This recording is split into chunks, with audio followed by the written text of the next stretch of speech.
জানেন না, আপনারা কইলে তো বিশ্বাস করবেন না। আজকে 20 মিনিট ঠান্ডা হাওয়া খাইতে দেয়া জরিমানা লাগছে 300 টাকা। কি বিশ্বাস হয় না? তাইলে শুনেন। আপনারা তো সকলেই জানেন যে ন্যাশনাল বোর্ডের অনার্স দ্বিতীয় বর্ষের পরীক্ষা শুরু হয়েছে। তো আল্লাহর অশেষ রহমতে বাচ্চা কাচ্চা লইয়ে সংসার নিয়ে আমি নিজে পড়াশোনা করতেছি। যেহেতু আমার বাসা উত্তরা আর পরীক্ষার হল পড়ছে গাজীপুরে, তাই অনেক সকালেই বের হয়েছিলাম। পরীক্ষার হলে 1.5 ঘন্টা আগেই পৌঁছে গেলাম। আর আল্লাহর অশেষ রহমতে বাংলাদেশে 6 ঋতুর দেশ খাতা কলমে হইলেও বাস্তবে শুধু একটাই ঋতু, সেটা হচ্ছে গ্রীষ্মকাল। বাইরে প্রচন্ড রোদে ভাবলাম বাবুর নিয়ে দাঁড়াই থাকবো, তাই একটা রেস্টুরেন্টে যাই বসে একটু এসির বাতাস খাওয়া হইব, সময়টাও যাইব।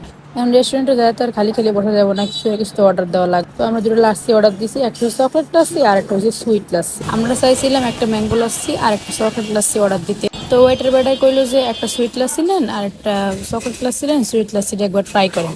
তো বেটার কথা শুনে আমরা একটা সুইট লাচ্ছি আর একটা চকলেট লাচ্ছি অর্ডার দিছি। এবার টেস্ট করার পর বুঝছি বেটাই ক্লিয়ার করছি সুইট লাচ্ছি নিতে। কারণ সুইট লাচ্ছি আর হচ্ছে চকলেট লাচ্ছি একই, শুধু চকলেট লাচ্ছির মধ্যে একটু হালকা কোনো রকম চকলেট দিছে, দেখো বানাইতে কষ্ট না হয় এই জন্য আর কি। আর সাথে দিয়েছিলাম একটা বার্গার অর্ডার।